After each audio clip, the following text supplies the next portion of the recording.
Today I'm going to be building the most realistic cobblestone generator in Minecraft. But before we get to that, last time on the FXNT Modpack, I made a villager breeder. I also got fully enchanted tools and armor, and then I designed a series of cobblestone generators. But what if I told you that everything I spent all that time designing was wrong? I was wrong about how many drills you can have on one piece of cobblestone for a Create Mod cobblestone generator, which is exactly what we're going to be building today, because I want to build a massive quarry that doesn't just generate cobblestone but also gravel and andesite and maybe even diorite and granite too. But before we get to that, let me talk about how I was wrong. That's because I proved in the last video that for Create Mod cobblestone generators, you can only have one drill per cobblestone. As we can see here, we've got two systems. This has one drill, this has two. If I start these, the Create Mod doesn't actually allow the cobblestone to be fully broken and placed and recreated in the world, because that causes performance issues. Instead, it prevents the block being fully broken and just places a piece of cobblestone below it into the storage system. And as you can see, this one has one drill, this one has two drills, but the amount going into the storage system below is exactly the same. And there's the proof. You can't have more than one drill per cobblestone in a Create Mod cobblestone generator.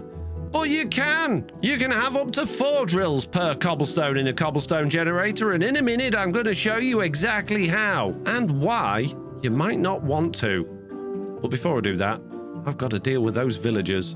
That's because in the last video, I made this amazing villager breeder, but I did this wrong too. You see, I clearly wasn't thinking straight when it came to this villager breeder. The way this works is you click this button here, that dispenses some carrots, the villagers pick the carrots up, and eventually they get full, leaving the carrots there. So I wanted to be able to pick the carrots up and then put them back into the storage system. But this isn't the storage system. Those carrots are actually being fed all the way from the storage system inside of my barn. And the carrots live here, in this box right there. And that's where I need them to go, rather than this box, which I placed in the last episode. Very silly of me, because realistically, all I need to do is get rid of this trim, add in an interface below it, and then if I throw on a smart chute, I can put the carrots in there, and they're going to go straight back into the barn, into the storage system they're supposed to be in. That means when the villagers spit their carrots out because they don't want them anymore, I can collect them and just put them in there, and that goes into a much better place. So now that the carrot return on my villager breeder is sorted out, let's get to how you can have 4 drills on one piece of cobblestone, and why it might not be a good idea. So how do we do it? How do we have more than one drill on one piece of cobblestone for our cobblestone generator? Well, all we need to do is get rid of our chutes and add in some funnels instead. It's as simple as that. And to prove that, I've got a few of these systems set up here. This one has 1 drill, this one has 2 drills, this one has 3 drills, and this one has 4 drills. And when I give all of these things power, you'll see that the one with 1 drill generates 1 cobblestone at a time, the one with 2 drills generates 2 cobblestone at a time, the one with 3 drills generates 3 cobblestone at a time, and the one with 4 drills generates 4 cobblestone at a time, meaning that you can absolutely have 4 drills mining one piece of cobblestone and get 4 times as much cobblestone. But why might you not want to do that? Well, let's have a look, shall we? Over here I have 2 setups that take up the exact same amount of space. This has 2 pieces of cobblestone in it with 4 drills on each one. And because you need to have a drill on each side of the cobblestone, that makes it impossible to tile the cobblestone or have it in a line, meaning the space required to actually build each one of these for one piece of cobblestone is significant.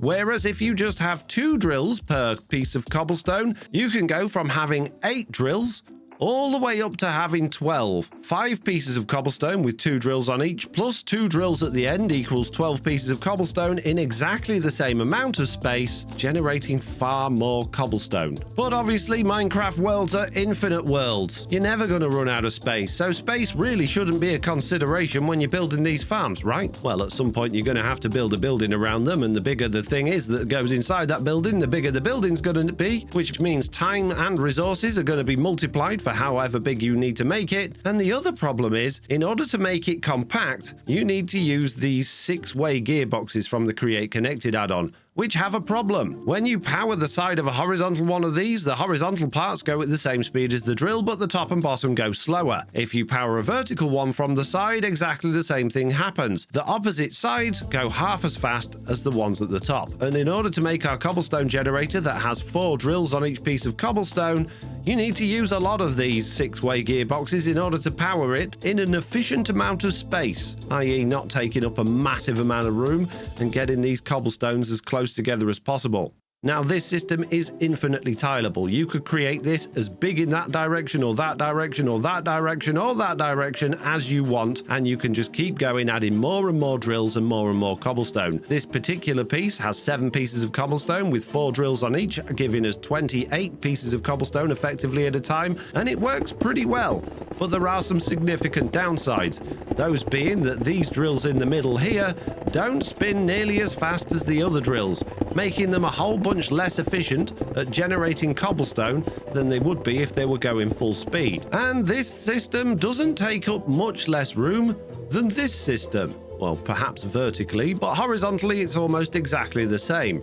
And this system, believe it or not, just using 2 drills for each piece of cobblestone will effectively create 54 pieces of cobblestone at a time, which is far more than 28. The way this works is we have 3 lines of cobblestone, each one 8 blocks long. We've got 2 drills on each one and a drill at the end of each one, totaling 54 drills. And when we run this one, we can see it produces cobblestone significantly faster than the one with 4 drills per piece of cobblestone. And in fact, after doing a test of 10 minutes, this one here produced over 54,000 cobblestone in 10 minutes, whereas the one with 4 drills on each one only produced 12,500 in the same amount of time. And going back to our last video where I made this one, which has 48 drills, just 1 drill per piece of cobblestone, this actually generated 50,000, so almost as much in the very similar size footprint as the one with 2 drills. So even though you're getting twice as much cobblestone per piece of cobblestone, in terms of space and time to build it, and the resources required, it's really not that much more. So whilst you can have up to 4 drills per piece of cobblestone, I would certainly recommend having no more than 2 so that you can optimize the size of your builds, make them much easier to build, and therefore spend a lot less time and resources actually putting a building around it or even just building it in the first place. So as a result of that, this is what I'm going to be building today. But before I leave this world, I do want to address the other comments I got in the last video. I asked which of these I should build for this video, and by far the majority of you said that I should build this pyramid-shaped one, but of course I'm not going to build this now because it's slower and larger than this one, which is also pyramid-shaped, so we're going to build this one. The other comments I got were to tell me that if I used vaults under here instead of all of these interfaces, it would be significantly cheaper to build this and more efficient. I don't think so. I like the interfaces. These interfaces are just stone, wood, a tiny bit of gold, and some redstone comparators, which are a very small amount of quartz, a little bit of redstone, and more stone. So they're basically built from stone. Vaults, on the other hand, are made from iron and barrels. Iron which then has to be pressed, and then once you've done that and made all of your vaults, and then taken the time to place them into your system, which in single ones, they only go 3 at a time, you've then got to figure out how you're going to connect them all together, and you need significantly more of them to make them big enough to actually span across what you're trying to achieve. So no, vaults are not more efficient, certainly in terms of resources, but also in terms of time and getting the items out of there into a place where you actually want to store them. They also don't store as much as storage drawers, and they do require significantly more processing in terms of your server or your game than the storage drawers. So vault's bad, storage drawers good. So here I am, once again back on the server and in the area where we're going to be building this quarry, which is going to be just behind this building in this sort of area here. But of course, this doesn't look much like a quarry at the moment. It all needs digging out, deforested, and making to look like a quarry. So before I can even start thinking about building that cobblestone generator, I've got a lot of work to do.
And there we go. We now have a big old hole in the ground that somewhat resembles a quarry. We've got a way for vehicles to get up and down here. We've got a big old flat area over here ready for some buildings. And we've got a big hole in the wall here ready for a plan that I came up with while I was doing this, which may impact how we're going to be making our cobblestone generator. And this plan isn't entirely my idea. It actually stems from a comment I got that basically said, why don't I make my cobblestone generator built into the wall looking like a big old drill spitting out cobblestone all over the place? And whilst that would be a big old laggy mess, I love the idea and I'm going to do it. But that means at the moment my cobblestone generator would have to be like a big old circular disc going horizontally, which might seem a bit strange. I think it might be better as a big vertical disc going that way. It'd probably look a little bit more realistic, which means I might need to adapt the design a little bit, or just remember that this is Minecraft and it doesn't have to be realistic. So a big old disc with a cobblestone generator in it. That means I need to build my cobblestone generator at this level as flat as possible and then build a big old disc full of drills and grindy things around it that can spin. How hard could it be? What could possibly go wrong? And all of a sudden this area feels a whole bunch smaller now that I've actually added in a disc big enough for that cobblestone generator. Let's look at how we're going to build this. If we've got our lava there, we'd have cobble there and some drills with some water in it there. Then we'd have a gap, then we'd have more water, then more cobble, and then more lava, and that would stretch all the way this way. That means we would have a drill there and another drill there.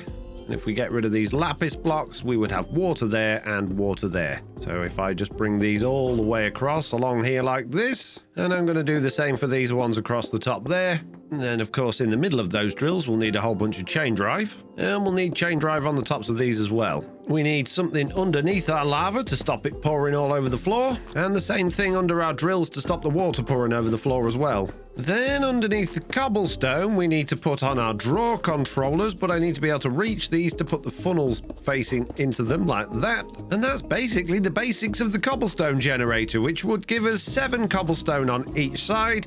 And if we stick a drill at each end of it, that's going to give us a total of 32 pieces of cobblestone at once, which is not massive, but it's not a bad start for something relatively small like this.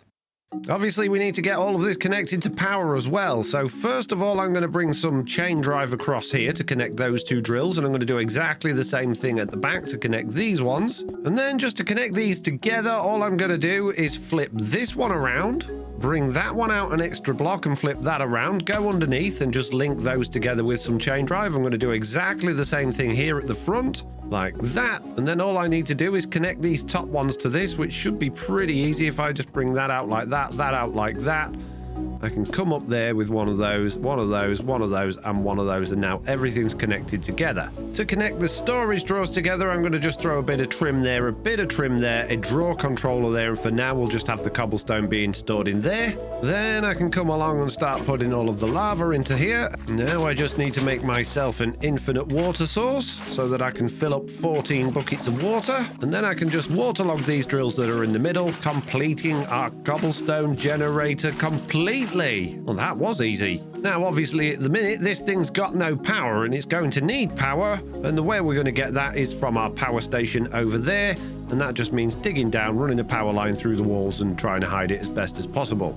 And I think the best way to do that would probably to come down underneath this thing, go through the floor here, and then just disappear it round through the hillside. And there we go. We've now got power going all the way through the walls up to our machine, but we do need speed control on this. So let's just stick a cog on there, stick a speed controller there, and then I guess if I just dig the back of this wall, I can stick a little bit of chain drive there, a gearbox on there facing upwards. And now that's going to go straight up to our mechanism, but I actually want a clutch on there.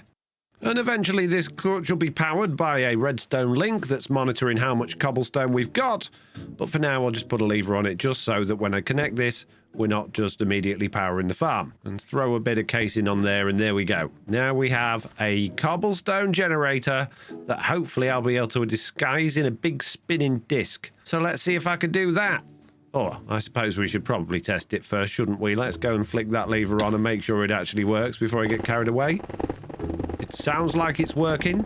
cobblestone is being mined. It's not disappearing, which means we're not turning our lava into obsidian. Everything seems to be working, and if I look at the storage drawer underneath here, there we go. That is ticking up pretty quickly for a tiny little farm. So for this rotating disc, what I'm thinking is making this 3 wide at each end, and then sticking the drills on in the middle like that, just like that. Now, I think that these edges are a little bit tall and flat, but my idea then would be to come in by a block and then go up a little bit and create circles towards the middle until a point. And this is what I've come up with so far, which is a big old disc that does look like it could grind through the wall, but unfortunately it's not going to work because these bits protrude out of it. And of course, yes, I've just fought a load of pillagers. This is going to have to be all glued together so it can spin, but we don't want the cobblestone generator spinning, because, well, then it won't work as a cobblestone generator. So I actually need to make this thicker so that it can actually encompass all of those things and make sure none of those get stuck together, which is going to be a little bit tricky, but I think I can do it. Well, it's certainly a lot bulkier, but that should give me enough room on the inside to not connect with the cobblestone generator, but I'm going to have to be very careful with my gluing because a lot of it does come down between it, and I think that's going to be pretty difficult to do with this having already been built. But we'll cross that bridge later because I also need to do the bottom. I've done absolutely nothing to the bottom yet, and this thing's massive and it's supposed to be supported by a structure to make it look like it's spinning, but it's going to be sat on the floor. I feel like I've done this all kinds of wrong. I think the easiest way to solve my design problem is to come back to my creative world. So I've copied in my drilling disc and I've decided it looks more like a UFO than a drilling disc, so I'm not particularly happy with it. So instead what I've done is I've turned it on its side and had to redesign it slightly in order to make it all work, and I'm much more happy with these drilling discs that actually look like they might do some significant damage to the landscape. The problem is with these, however, that inside of them there's a lot less space, and once you glue them together there's even less space. But I have actually managed to get something working. This drilling disc not only spins completely independently of the system that's inside it, but the system inside it can be run. If we go in here, it's a very tight squeeze, but you can see we have one lot of cobblestone generators, and then below it we have another one, giving us exactly the same amount that we had in the horizontal version. The only downside to this is the storage drawer that's collecting the cobblestone is all the way down at the bottom here, and I've got no way of getting that out of here in order to put it in a storage system. I have made this wheel even bigger, only slightly. It's just a couple of blocks in each direction, and I've left this side open so we can get a better view of what's going on. If I actually start the thing spinning, you can see the entire thing spins around the cobblestone generators with absolutely no problem at all. And because I've left a little bit more room on this side, we can now actually get not just the power in, but the storage out from this side as well. And as you can see from this, we're getting 32 at a time from our cobblestone generators nice and quickly, which are all running perfectly just within this gap. Lovely. And so back on the world, my big old horizontal disc is gone, and this is where the big one's going to be going. And it is big. It's absolutely massive. In fact, it's nearly as big as the quarry, which really makes me think this quarry's too small. But it's the quarry that we've got, and that's the one we're going to be using. And I've aligned it against this wall to make it look like it's digging out this area here, and I think that's going to work. We'll have to tidy this up a little bit with some cobble and stone varieties to make it look like it is being eaten away. So all I gotta do now is put it in the schematic cannon and find out what materials I'm gonna need. It's not too many. I'll have those ready in a jiffy. And just like that, an hour has passed. Jeez, okay, well, in that hour, not only have I got all the things I need, I've also fully upgraded my 2 spare backpacks so that I've got more space. I've also completely organized my Create backpack, so when I take items out, there's now memory slots so that all the things will go back in the right place, and that means I don't have to spend ages just staring at it trying to find things. Lovely. Right, let's get this cannon going.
a ginormous machine that is all now fully functional.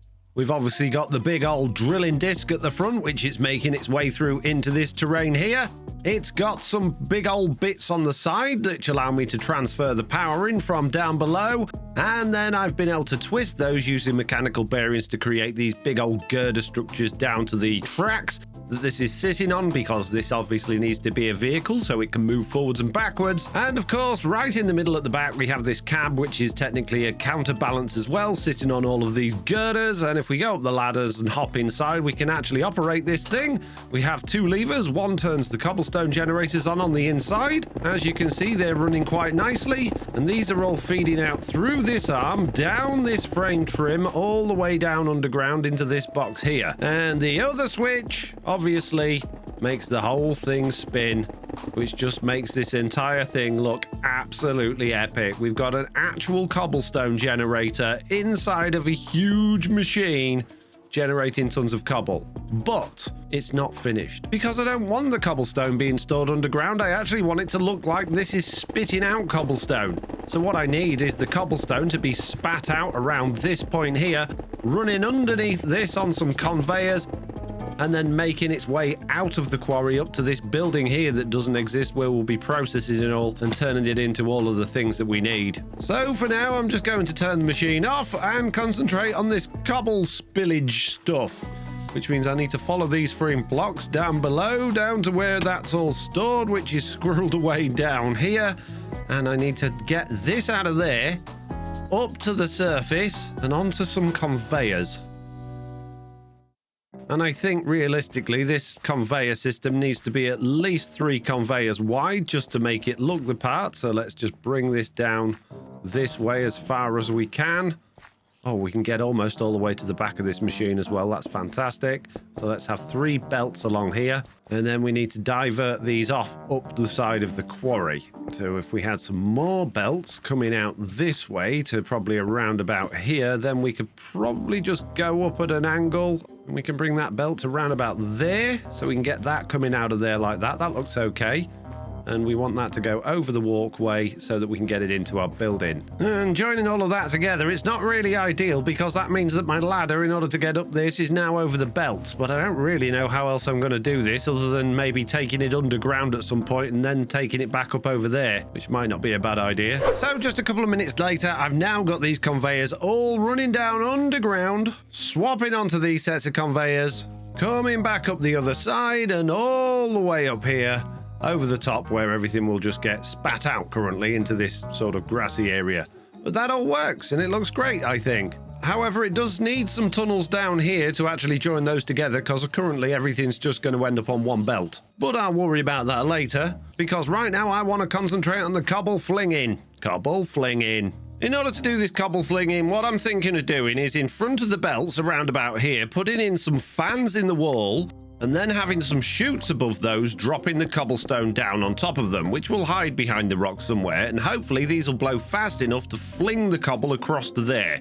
Although I'm kind of thinking we might need some more belts, but I'm going to have to do some testing. So with a little bit of jiggery-pokery, I've managed to get the power routed up from down below, and that brings us to around about here. So if I stick a shaft on there, little bit of chain drive across here, and some fans on there, well, they do push with quite a bit of force.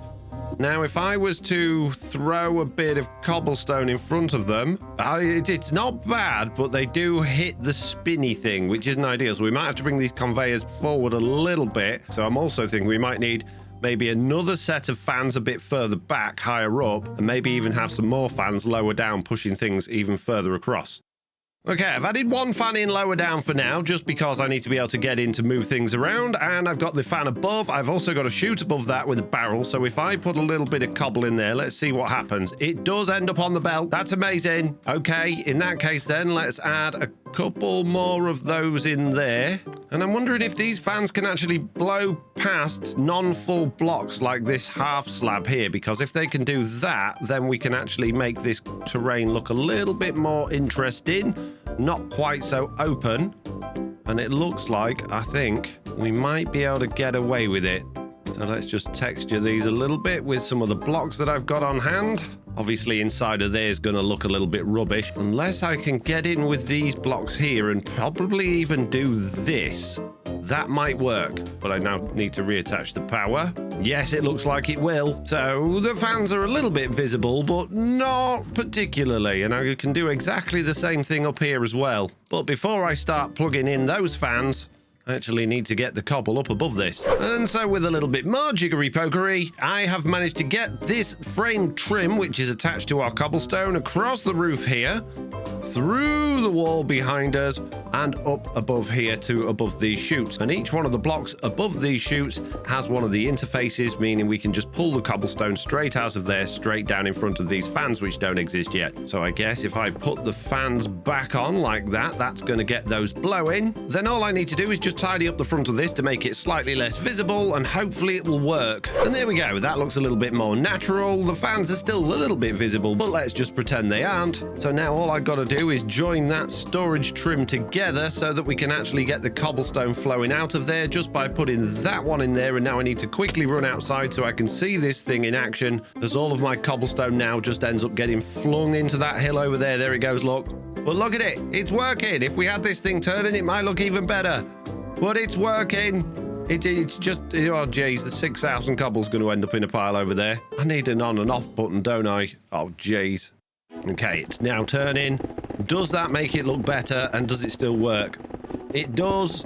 It kind of a bit almost looks from the right angle like this thing is actually mining cobblestone, and it's getting put onto the belts and it's getting sent places.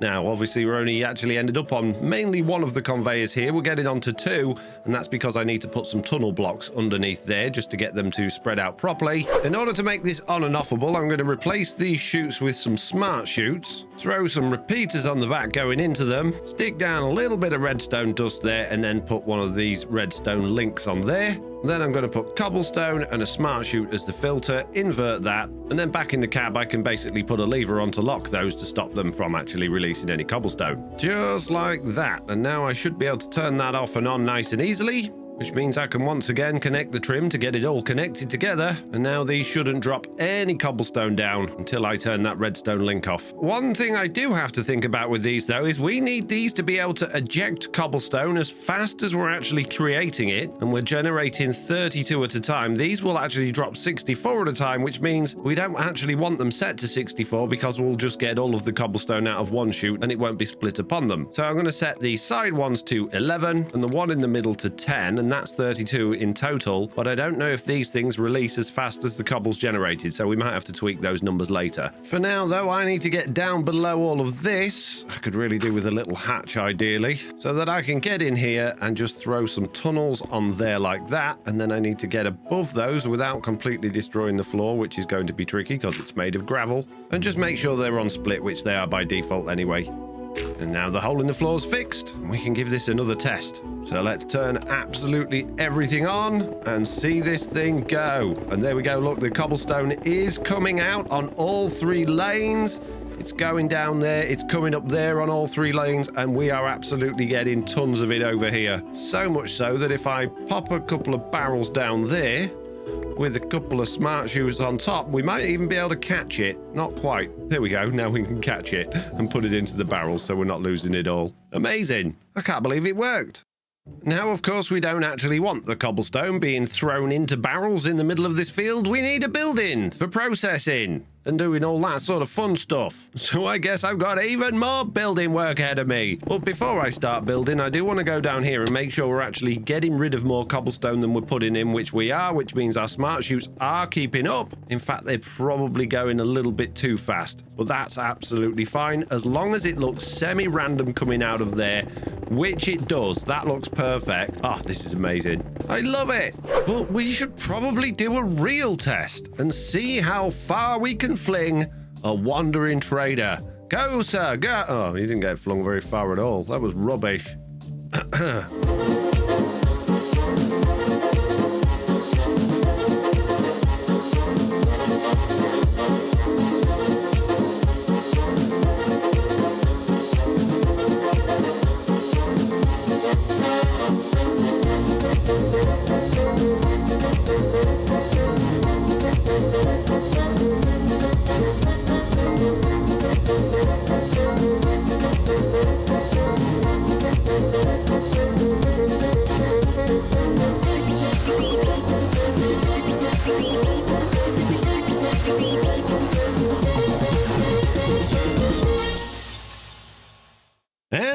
go. A lovely little building that mimics the other one, albeit it's much smaller because it doesn't need to have quite as massive amount of stuff going on in it. And I have extended the belts going into the side of the building, although they're not powered at the moment, but we do have power on the inside.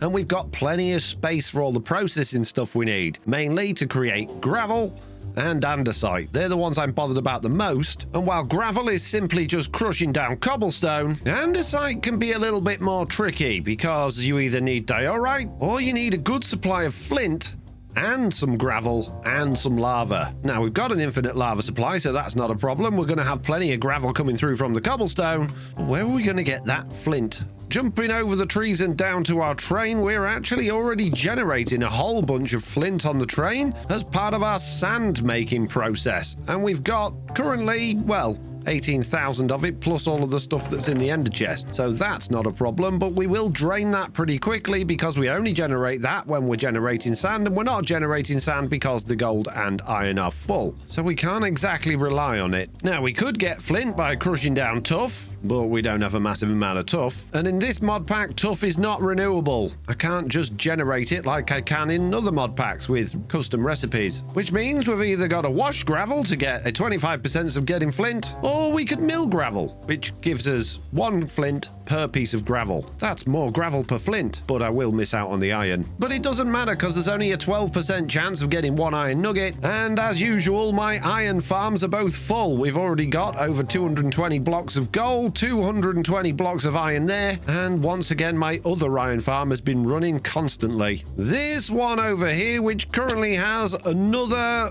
864 blocks of iron in it, so I've got plenty of iron, and because of that I've also got a bunch of flint in here, and there's a bit more flint in the other iron farm, so I do have reserves if I need it. And if we do want to get granite and diorite as well, we can actually get both of those from using quartz. We can also get granite with red sand and flint, and we can get diorite with calcite and flint. But red sand's not the easiest thing in the world to produce, and calcite's not renewable, so they're out. And if we want to go down the quartz route, we're going to need to wash soul sand, which we get from haunting sand, which of course we get from crushing gravel, which also gives us flint. So we could go down that route, but to be honest with you, I'm more bothered about just getting a decent amount of andesite set up, because as usual, my reserves are running pretty low, and so are my reserves of andesite alloy, which was my original motivation for coming down this route in the first place. So let's do that. So I've added in a speed controller, which is now powering these belts, so if we turn on the big wheel out there, all of the cobble is going to come up these belts, and because we've got 3 different belts, that makes splitting the cobble to go in different places much easier. First of all, though, before we do any splitting, I'm going to make a very basic little storage system down here with 3 oak drawers. Oh, wait a minute, that should be 4 oak drawers, and we're going to have 1 for cobble, 1 for gravel, 1 for flint, and then 1 for andesite. And using some more of that frame trim, I can connect these storage drawers all the way up to our conveyors over here, and then all I need to do to capture some cobble is stick a interface on there with an andesite funnel going in, and that's just going to send cobblestone straight into our storage system. That means we can then use the other lines to actually process that cobble into gravel. For that, we're going to need some chutes and crushing wheels, but I don't really want to do it straight away as soon as it drops off these belts here, because that's, well, it's going to be right in the way. So let's bring these belts out a little bit across the room. And then if we have those going into a couple of chutes there, we can then literally just throw some crushing wheels directly below those chutes, which do look like they're going into the belt. So I'm going to get rid of those, drop those down a block, and then just extend our chutes down to meet those. And then underneath those, we can get the gravel out and send that into the storage system. But I actually want these coming off the wall a little bit so I can get power behind them. So I'm going to reorganize this slightly, bring in the storage trim over to that block there instead, put in an interface on that belt instead. Then I can throw the andesite funnel on there, bring this back belt back a little bit like that, and now if I extend this one instead, remembering to put a shaft back in there so we can actually get it turning, then I've now got a bit of space behind the wall to get more power in, so we can move all of this a block forward. And to power the crushing wheels, we're just going to stick a couple of gearboxes on either crushing wheel, bring some chain drive up the middle, and then hopefully if I stick a gearbox on there, they'll go the right way. But if not, oh, they are doing, that's perfect. I was going to say if not, we could add in another one and get them spinning the right way, but there we go. We've now got 2 lines of cobblestone being turned into gravel.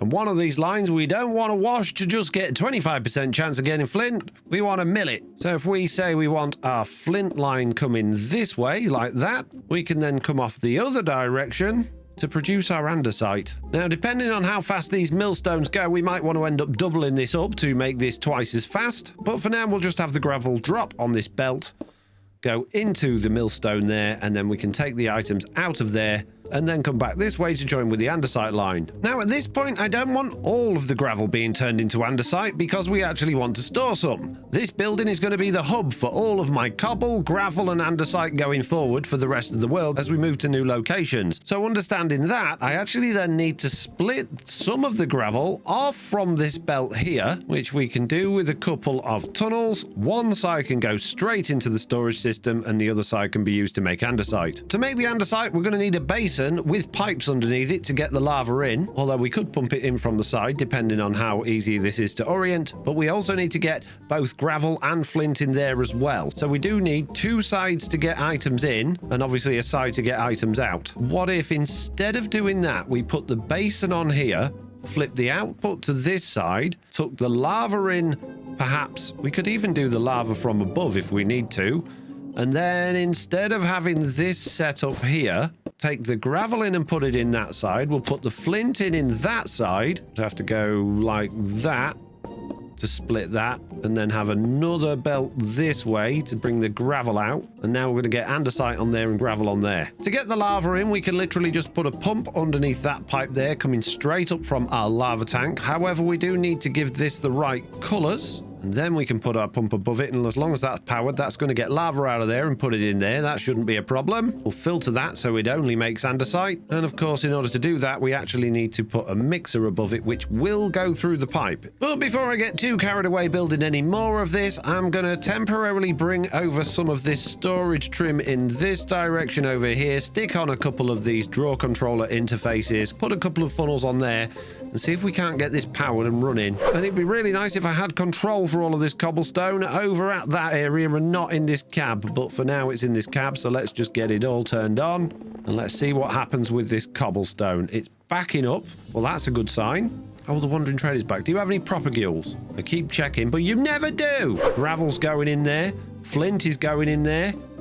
Somehow cobblestone is in there, but it is not making andesite. And that's because it needs to be a press and not a mixer. Let's just throw a press on there instead.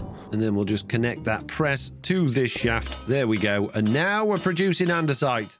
Now, the andesite's going to come through very slowly, so we might want to double this up and move all of this around a bit, but you can see the logic behind it. Cobble comes in, it gets crushed into gravel, we turn some of it into flint, we throw some of it in there, and out comes the andesite, which means our andesite will very, very slowly go up, and we can be happy that we're storing all of these wonderful things. But now what I'm going to do is spend a little bit of time tidying all this up and making this as efficient and quick as possible. Why is it slowed down? Oh, are we not getting enough flint? Yeah, I definitely think I've got some work to do here.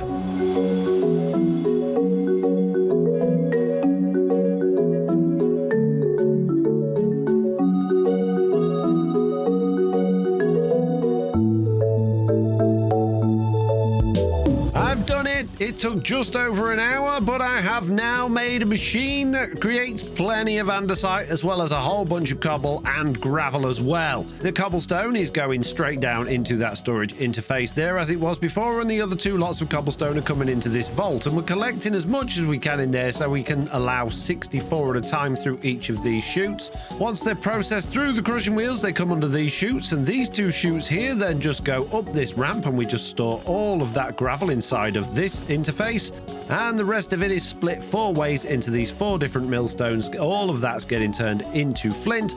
That's all getting sent into these interfaces, and all of the stuff is being stored in this little storeroom here. So we've got plenty of cobblestone here, we've got plenty of gravel, got a little bit of flint, and we're producing a bunch of andesite there. And the way that happens is we've got 2 depots here with 2 more storage interfaces and a mechanical arm taking a stack at a time and just shoving it into these basins. That's getting pressed very quickly, coming up these ramps and going into those interfaces, and it's all connected and it's all marvelous and it all works perfectly. We're actually creating too much cobblestone though, which is not necessarily a bad thing, but we're creating it faster than we're using it. And that means that over time, this machine is going to end up backing up like it has here. And that means that all of this down here is just going to end up just getting thrown on the floor if it backs up as far as this. So what I do need to do is put something in place to make sure that once everything is full at that end, it doesn't actually cause much of a problem at this end. But for now, everything's just sort of getting squished together inside of those tunnels there. So it's actually putting through stacks at a time here rather than individual ones which are coming through over here. And so a few minutes later, I have now achieved full autonomy. This system is completely autonomous, meaning that it will never ever back up. We will never have a situation where cobblestone is falling on the floor there. And that's because I've added on a threshold switch. If we go and have a look at our storage system in here, you can see that we have these storage drawers. The one with andesite in is actually capable of holding over 3,000 stacks of andesite. So behind that storage box, I've added on a threshold switch that says if we have more than 1,000 stacks of andesite, then stop outputting a signal. And the reason I set it to 1,000 rather than 3,000 is I think that having 64,000 andesite is more than enough. And that redstone link then connects to another little system that we've got right at the front of this building over here, which basically sets off a redstone torch, which is then linked to all of our cobblestone generating things. And there's a redstone line on top of that, meaning that should this signal come on, all of these will get activated, which will stop the system completely. And then once I remove andesite from the system, it will all start again. And it all works perfectly. Or at least I should probably demonstrate it working, shouldn't I? So if I just change this to an output instead of an input, that's going to go on. They're all going to lock. And when we look out here, you'll see that everything has stopped, including the belts. So let's just put that back into receive mode. Everything can start again and we can carry on producing andesite. And that means that everything in this area is just about complete. Other than a little bit of tidying up to do in this area to bring it all together, there's nothing else I want to build, which means in the next episode, we'll be able to start moving off to a brand new area.